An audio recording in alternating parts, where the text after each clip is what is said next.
భారత్ మాతాకి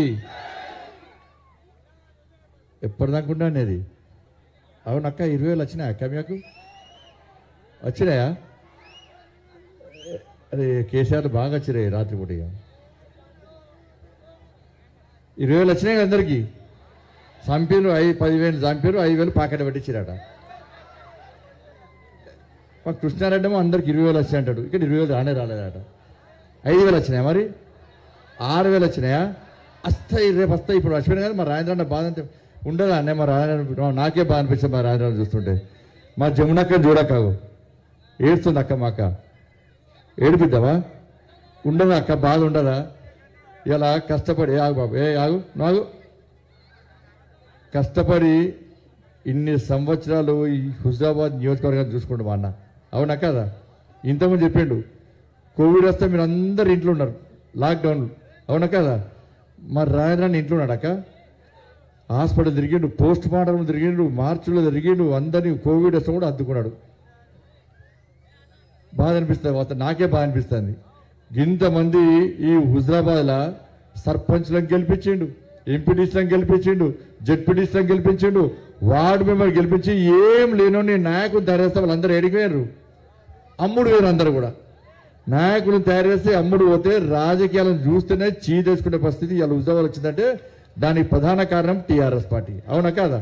నిజంగా మీరు అందరు గొప్పలక్క. మీ అందరికి నిజంగా దండపడుతున్నారు. ఎందుకంటే 4.5 నెలలుగా టీఆర్ఎస్ పార్టీ వాడు బెదిరించిండు, భయపెట్టిండు, పైసలు ఇస్తాడు, పెన్షన్లు ఆపుతున్నాడు, నీళ్ళు ఆపుతున్నాడు, నువ్వు ఏం బిక్కటో పీక్కోరో అని చెప్పి అన్నిటికీ తెగించి ఇలా భారతీయ జనతా పార్టీ మా ఈటల రాజేంద్రని ఎట్టి పరిస్థితుల్లో గెలిపించేదాకా నిద్ర పోమని చెప్పి ఇలా బరిగీసి కొట్లాడిన నిజంగా హుజరాబాద్ నియోజకవర్గ ప్రజలకు కూడా నిజంగా సెల్యూట్ చేస్తున్నా, దండం పెడుతున్నా మీ అందరికి.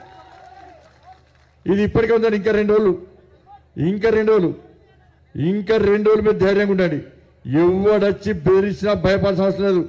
ఆల్రెడీ ప్రజలు దీన్ని నిర్ణయించుకున్నారు. ఎట్టి పరిస్థితుల్లో 30వ తారీఖు నాడు మనకు గుర్తేంది పువ్వు గుర్తు మీద గుద్దాలే. కేసీఆర్ గుండెలు బద్దలు కావాలి. సమయం లేదు కాబట్టి ఒక్కటే నిమిషం చెప్తాక. ఇలా అనేక మంది రైతులు ఉన్నారు. ఈ హుజరాబాద్ నియోజకవర్గంలో రైతులు వరి పండిస్తారు. ఇలా ఇక్కడ ప్రచారం చేసే అబద్ధాల మంత్రి, అగ్గిపెట్ట మంత్రి ఆయన అంటాడట ఈటల రాజేంద్ర గెలిస్తే ఏమైతుంది? వస్తాడు కేసీఆర్. ఈటల రాజేంద్ర రాజీనామా వేస్తేనే కేసీఆర్ గడిలోకి వెళ్ళి బయటకు వచ్చిండు. అవునా కదా? ఇప్పుడు ఈటల రాజేంద్ర గెలిస్తే కేసీఆర్ గడి నుంచి హుజరాబాద్కి వస్తాడు. ఇక్కడ టీఆర్ఎస్ పార్టీ గెలిస్తే గడి దానికి కూడా ఓడిపోతాడా? 60 కాపాలా గాయాలి. అవునా కదా? అందుకే ఈ ప్రాంతంలో వరి పండిస్తారు. ఇక్కడ అగ్గిపెట్ట మంత్రి గురించి మన కలెక్టర్ ఇప్పుడు కలెక్టర్ కొంచెం ఆకలి ఉండాలి. కలెక్టర్లు బరిదగించి మాట్లాడుతున్నారు కొంతమంది కలెక్టర్ల వ్యవస్థనే కించపరుస్తున్నారు. కష్టపడి పనిచేసే కలెక్టర్ తల తీసుకుంటున్నారు. ఈ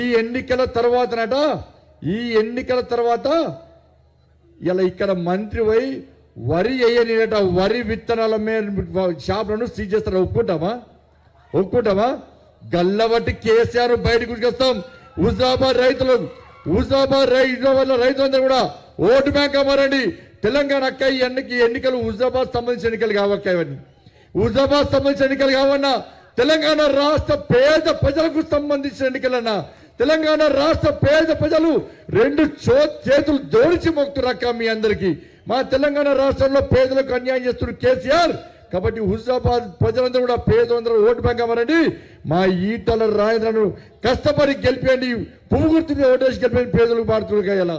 తెలంగాణ రైతులు మొక్కుతురక్క. ఈ తెలంగాణ హుజరాబాద్ రైతులకు తెలంగాణ రైతులందరూ 2 చేతులు జోడించి మొక్కుతున్నారు నా రైతులకు. ఇలా హుజరాబాద్ లో భారతీయ జనతా పార్టీ గెలిస్తేనే, ఈటల రాజేంద్రన ఎమ్మెల్యే అయితేనే ఇలా తెలంగాణ రాష్ట్రంలో వరి వేసుకునే అవకాశం ముఖ్యమంత్రి ఇస్తారు తప్ప ఇక్కడ టీఆర్ఎస్ పార్టీ గెలిస్తే రైతులందరూ నా నిర్ణయాన్ని ఒప్పుకున్నారు. వరి వేయొద్దని నేను చెప్పిన దాన్ని రైతులు సమర్థించారు. కాబట్టి ఈ తెలంగాణ రాష్ట్రంలో రైతులు వరి పండించద్దని చెప్పి ఇవాళ గుళేల ఆజమాయిషి చలాయించి బెదిరించే ప్రయత్నం రాష్ట్ర ముఖ్యమంత్రి చేస్తున్నారు. కాబట్టి హుజరాబాద్ నియోజకవర్గానికి అప్పు చేస్తున్నా, రైతులకు అప్పు చేస్తున్నా. మీకు వరి కావాలన్నా ఉరి కావాలన్నా ఒక్కసారి అంచుకోండి. మీకు వరి కావాలంటే మీరు వరిని స్వేచ్ఛగా ధైర్యంగా పండించాలంటే ఇలా ఈటల రాజేంద్ర గారిని పువ్వు గుర్తుని గెలిపించండి. రాష్ట్ర ముఖ్యమంత్రి ఎట్లా ఉన్నాడో ఎవరి అయ్యే జాగిరో రాష్ట్ర ముఖ్యమంత్రి గల్లబట్టి గుంజుకొచ్చే బాధ్యత ఇలా ఈటల రాజేంద్ర. మీకు దళిత బంధు కావాలంటే, మీకు దళిత బంధు రావాలంటే ఎట్టి పరిస్థితుల్లో ఈటల రాజేంద్రని గెలిపించండి. ఈటల రాజేంద్ర రాజీనామా చేస్తేనే దళిత బంధు వచ్చింది. టిఆర్ఎస్ పార్టీ గెలిస్తే రాష్ట్ర ముఖ్యమంత్రి మళ్ళా కోర్టులో కేసు అని చూస్తున్నాడు. కోర్టులో ఎవరితో కొంత కేసు 2 సంవత్సరాలు దళిత బంధు ఇవ్వకుండా మీ దళిత సమాజాన్ని మోసం చేసే ప్రయత్నం చేస్తుంది. కాబట్టి ఈటల రాజేంద్రని గెలిస్తే ఇక్కడి నుంచే యుద్ధం ప్రారంభిస్తాం. ఈ హుజరాబాద్ గడ్డ నుంచే యుద్ధం ప్రారంభిస్తాం. ఎందుకు కేసీఆర్ దళిత బంధు అని చెప్పి కేసీఆర్ గల్లబట్టి బయటికి గుంజుకొచ్చి అన్ని దళిత వాడలు తిప్పుతూ కేసీఆర్ చేతుల మీదుగానే మీకు దళిత బంధు ఇప్పించే బాధ్యతను మా ఈటల రాజేంద్ర. మీకు డబుల్ బెడ్రూమ్ కావాలన్నా, మీకు పెన్షన్లు రావాలన్నా, మీకు ఏది కావాలన్నా ఈ హుజరాబాద్ లో భారతీయ జనతా పార్టీ గెలవాలి. ఈ హుజరాబాద్ లో పువ్వు గుర్తు గెలవాలి. ఈ హుజరాబాద్ లో మా ఈటల రాజేంద్రను తిరిగి మీరు ఎమ్మెల్యేగా గెలిపిస్తే తప్ప మీకోసం ప్రశ్నించే వ్యక్తి ఎవరున్న విషయాన్ని ఒక్కసారి గుర్తించండి. అమ్మా ఇంటికి కొడుకు కొడుకే, కన్న కొడుకులు కన్న కొడుకులే. ఆపదొస్తే కష్టం వచ్చే వాళ్ళు వీళ్ళొచ్చి ధైర్యం చెప్తారు, ధైర్యం చెప్పి పరామర్శిస్తారు. కానీ ఏదైనా చివరకు మిమ్మల్ని ఆదుకునేది కన్న కొడుకే. వాళ్ళు వీళ్ళొచ్చి పోతున్నారు. మీకు ఏ కష్టం వచ్చినా ఏ ఇబ్బంది వచ్చినా మీ కన్న కొడుకుగా మీకు అండగా ఉండేది కేవలం ఈటల రాజేంద్ర అనే విషయాన్ని ఒక్కసారి గుర్తుంచుకోండి. పైసలు వస్తున్నారు, మందు వస్తున్నారు, తెలంగాణ మొత్తం దేశం మొత్తం ఆశ్చర్యపోతున్నది. ఒక్క ఈటల రాజేంద్ర అనే వ్యక్తిని ఎదుర్కోవడానికి 1000 కోట్లు ఇస్తున్నట్టే ఈటల రాజేంద్ర ఎంత దమ్మున్న వ్యక్తో, ఎంత ధైర్యమైన వ్యక్తో ఒక్కసారి మీరు ఆలోచించండి.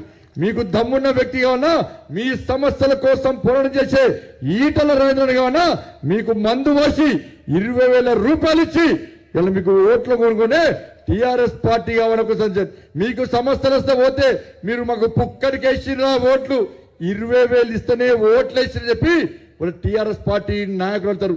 అదే మీరు ఈటల రాజేంద్ర గారికి వేస్తే అప్పుడు కేసీఆర్కి ఏం బుద్ధి రావనో, అబ్బో హుజరాబాద్ లో ప్రజలు మామూలు కాదురా, హుజరాబాద్ ప్రజల ఓట్లు కొందామనుకున్నా, పైసలు పడేసి ఓట్లు కొందామనుకున్నా పైసలు పక్కా తీసుకున్నారు.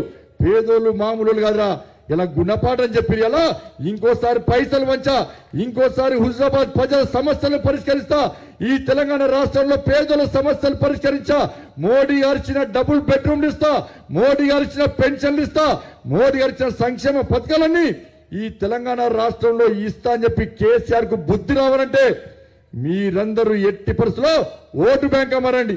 మీ ఓట్లను చీల్చే ప్రయత్నం చేస్తున్నారు, తప్పుడు ప్రచారాలు చేస్తున్నారు, ఈటల రాజేంద్ర పేరు మీద తప్పుడు లెటర్లు సృష్టిస్తున్నారు, తప్పుడు వీడియోలు చిత్రీకరిస్తున్నారు. కానీ ఎవ్వి మీరు నమ్మకండి, వాస్తవాలు గ్రహించండి. మొన్న అంటారు ముఖ్యమంత్రి ఈటల రాజేంద్ర కోడిగుడ్లు అమ్ముకున్న వ్యక్తిని మంత్రిని చేసినట. మరి కోడిగుడ్లు నిజాయితీ అమ్ముకున్నాడు. ఆయన కష్టపడి పేదనుగా వాళ్ళ కష్టపడి సంపాదించుకున్నాడు. రాష్ట్ర ముఖ్యమంత్రి ఎక్కడి చేసినాక పైసలు ఎక్కడి నుంచి వచ్చినాయి?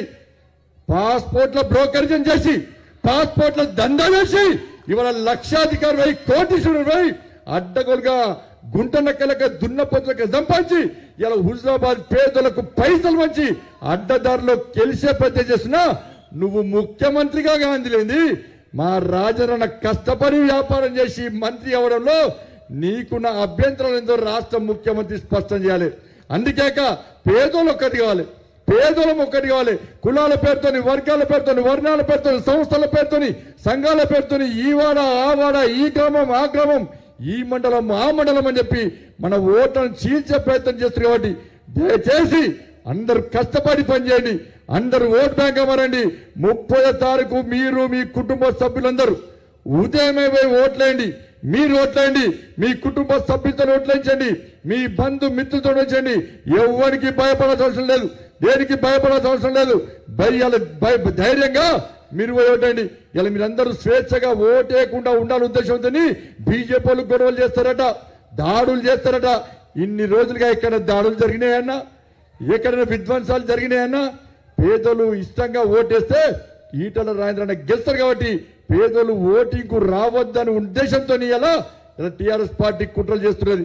అందుకే దయచేసి ఆలోచించండి. మీరందరూ సమయం లేదు కాబట్టి మీరందరూ దయచేసి ఓటు బ్యాంక్ అమరండి. ఇలా భారతీయ జనతా పార్టీని గెలిపించండి. ఈటల రాజేంద్రను తప్పకుండా ఎమ్మెల్యేగా చేయాల్సిందిగా మీ అందరికీ విజ్ఞప్తి చేస్తూ, మీకు కష్టకాలంలో ఆదుకున్న వ్యక్తి అక్క. నేను టీఆర్ఎస్ పార్టీలో ఉన్నాడు, నేను బీజేపీలో ఉన్నా. మా అక్కకే ఫోన్ చేసిన కోవిడ్ అప్పుడు, అక్క రాజేంద్రన్ ఏమైందక్క, రాజేంద్రన్ బయట తిరగనీకక్క అని చెప్పిన అన్న. కోవిడ్ వచ్చినాక అందరు భయపడుతురక్క, భయానక వాతావరణం అందరు చచ్చిపోతురక్క, జమునక్క బయటికి రానియక్క. నేను చెప్తే రాజేంద్రన్ ఏంటంటే, లేదు తమ్ముడు లేదు, నా భర్తకు నేను చెప్పిన అక్కోసారి ఆలోచన. మీ అందరు ఇంట్లో ఉన్నారు, మీరు కూడా భార్య పిల్లలు ఉన్నారు, ఇలా ఈటల రాజా కూడా భార్య పిల్లలు ఉన్నారు. మా అక్క నాకు చెప్పింది, మా అన్న నాకు చెప్పింది, లేదు తమ్ముడు నా భార్యకు నా కుటుంబానికి ఏమైనా నా హుజరాబాద్ సమాజం నా భార్య పిల్లలు ఆదుకుంటుంది. నా భార్య పిల్లలు అనాథాలు గారు, కానీ నేను మాత్రం ఈ పేదల కోసం కొట్లాడతా, ఈ పేద ప్రజల కోసం కొట్లాడతా అని ప్రజలకు ధైర్యంగా ముందుకు వచ్చే వ్యక్తి. ఎందుకు పంపినక్క ఈటల రాజేంద్రను కేసీఆర్? ఎందుకు పంపినక్క? మీకోసం పంపినక్క. మీ అందరి కోసం కష్టపడి, మీ అందరి కాపాడని చెప్పి కోవిడ్ వస్తే మీకోసం కష్టపడితే ఇలా ఎట్లా జరుగుతావు ఈటల రాజేందర్ గారు, మీరు పేదల కోసం పనిచేస్తామని చెప్పి బయటికి పంపిన మూర్ఖుడు ఇలా రాష్ట్ర ముఖ్యమంత్రి. మా హుజరాబాద్ లో డబుల్ బెడ్రూమ్ ఎందుకు ఇస్తలేవు కేసీఆర్? నా హుజరాబాద్ లో పేదలకు డబుల్ బెడ్రూమ్ ఎందుకు ఇస్తలేవు కేసీఆర్? నా హుజరాబాద్ లో రైతులకు రుణమాఫీ ఎందుకు ఇస్తలేవు కేసీఆర్? నా హుజరాబాద్ లో ఉన్న యువకులకు ఉద్యోగాలు ఎందుకు ఇస్తలేవు కేసీఆర్? ఇలా దళితులను ముఖ్యమంత్రి చేస్తాను ఎందుకు చేస్తలేవు కేసీఆర్? దళితులకు 3 ఎకరాలు ఇస్తాను ఎందుకు ఇస్తలేవు కేసీఆర్ అని చెప్పి నా ఈటల రాయన గల్లబట్టి ప్రశ్నించేందుకే నువ్వు పేదల గురించి మాట్లాడతావు అని చెప్పి ఇలా మూర్ఖంగా బయట పంపిన మూర్ఖుడు ఈ రాష్ట్ర ముఖ్యమంత్రి. అందుకే మీ గురించి ప్రశ్నించే వ్యక్తిగా ఉన్నా, మీ సమస్యల మీద పోరాటం చేసే వ్యక్తిగా ఉన్నా, మీ గురించి నిరంతరం పరితపించే వ్యక్తిగా ఉన్నా, మీ గురించి యుద్ధం చేసే వ్యక్తిగా ఉన్నా, మీ సమస్యల కోసం పోరాటం చేసే వ్యక్తిగా ఉన్నా, ఇలా పైసల గురించి పైసల ద్వారానే రాజ్యాధికారం చెలాయించేటువంటి టీఆర్ఎస్ పార్టీగా ఉన్నా, ఒక్కసారి ఆలోచించి 30వ తారీఖు నాడు జరిగే ఎన్నికల్లో ఎట్టి పరిస్థితుల్లో భారతీయ జనతా పార్టీని గెలిపించాల్సిందిగా మీ అందరికీ సవినయంగా విజ్ఞప్తి చేస్తూ ముగిస్తున్నాను. భారత్ మాతాకి. అందరు సినిమాకి రెడీగానా? ఏం సినిమా? బాహుబలి సినిమా ఇంత ముందుండే. జిహెచ్ఎంసీ ఎన్నికల్లో కేసీఆర్ కు బాహుబలి సినిమా చూపెట్టినాం, అవునా కాదా? ఇప్పుడు ఏం సినిమా చూపెడుతున్నాం? 2వ తారీఖు ఏం సినిమా? అందరు వస్తారు అక్క, మీ అందరు 2వ తారీఖు నాడు RRR సినిమా రిలీజ్ చేస్తున్నా. ఎక్కడ? ప్రగతి భవన్. కేసీఆర్కే పెడుతున్న ప్రొజెక్టర్, కేసీఆర్ ప్రగతి భవన్కే, అవునా కాదా? పక్క కదా అక్క? ఒక్కసారి మీ అందరికీ సెల్ ఫోన్ ఉన్నాయన్నా? ఉన్నాయా అక్క సెల్ ఫోన్లు? ఇక్కడ తమ్ముళ్ళకు ఉన్నాయి. ఉన్నోళ్ళందరూ ఒక్కసారి టార్చ్లు ఓపెన్ చేయరన్నా. టార్చ్ తొందరగా ఓపెన్ చేయాలి, మొబైల్ పని చేయాలి, టార్చ్ ఓపెన్ చేయాలి. సెల్ ఫోన్లు ఉన్నందరూ టార్చ్ ఓపెన్ చేయాలి. మీరు కూడా అందరు సెల్ ఫోన్లు అందరూ టార్చ్ ఓపెన్ చేయాలి. ఇంకా ఇంకా ఇంకా ఇంకా ఇప్పుడే నవ్వన్నావా చూడే, ఎంత ధైర్యం అన్న నీకు భరోసా చేయడానికి టార్చ్ ఓపెన్ చేసిరన్నా. నువ్వు పేదోళ్ళ జీవితాల్లో వెళ్తూ నింపుతావని చెప్పి నీకు భరోసా అవ్వడానికే నా తమ్ముళ్ళు నా అక్కలందరూ కూడా ఇలా టార్చ్ ఓపెన్ చేసి నిజంగా సెల్యూట్ అక్క మీ అందరికి. హుజరాబాద్ ప్రజలకు సెల్యూట్ అక్క నిజంగా. భారత్ మాతాకి జై శ్రీరామ్. పువ్వు గుర్తుకే, ఈటల రాజేందర్ గారి పువ్వు గుర్తుకే, నరేంద్ర మోడీ గారి నాయకత్వం. ధన్యవాదాలు. హాయ్ ఫ్రెండ్స్, మా టుడే టుమారో యూట్యూబ్ ఛానల్ చూస్తున్నందుకు చాలా థ్యాంక్స్. మరిన్ని లేటెస్ట్ వీడియోస్ కోసం వెంటనే సబ్స్క్రైబ్ చేయండి. అలాగే ఈ బెల్ ని కూడా రింగ్ చేసేయండి. మా నోటిఫికేషన్స్ అన్ని మీ మొబైల్లో వస్తాయి. అలాగే మా వీడియోస్ మీకు నచ్చితే లైక్ చేయండి, షేర్ చేయండి, నచ్చకపోతే కామెంట్ చేయండి.